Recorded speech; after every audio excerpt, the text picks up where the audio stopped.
The Gospel of Mark, chapter 1, beginning at verse 21. The man with an unclean spirit.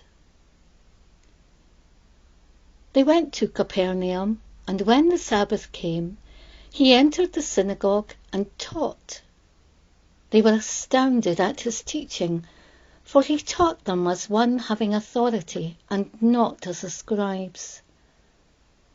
Just then there was in their synagogue a man with an unclean spirit, and he cried out, "What have you to do with us, Jesus of Nazareth? Have you come to destroy us? I know who you are, the Holy One of God." But Jesus rebuked him, saying, "Be silent and come out of him." And the unclean spirit, throwing him into convulsions and crying with a loud voice, came out of him. They were all amazed, and they kept on asking one another, "What is this? A new teaching with authority? He commands even the unclean spirits, and they obey him." At once his fame began to spread throughout the surrounding region of Galilee. As soon as they left the synagogue, they entered the house of Simon and Andrew with James and John.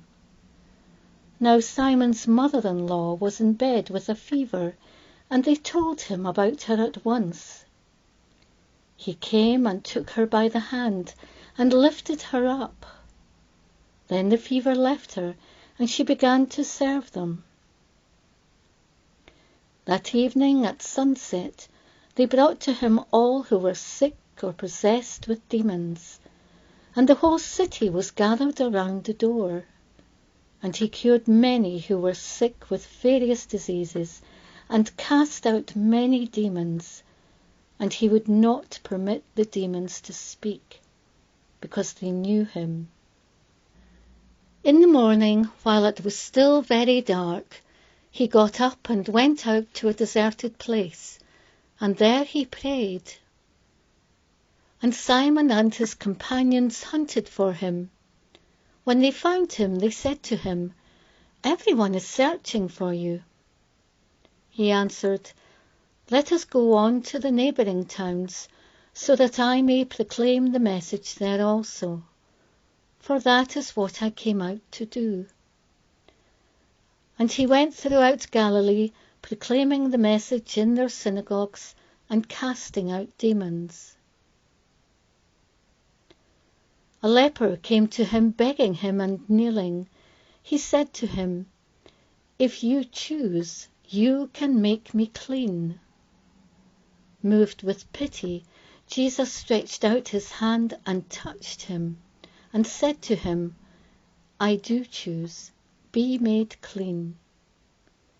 Immediately the leprosy left him, and he was made clean. After sternly warning him, he sent him away at once, saying to him, "See that you say nothing to anyone, but go, show yourself to the priest, and offer for your cleansing what Moses commanded, as a testimony to them." But he went out and began to proclaim it freely, and to spread the word, so that Jesus could no longer go into a town openly, but stayed out in the country, and people came to him from every quarter.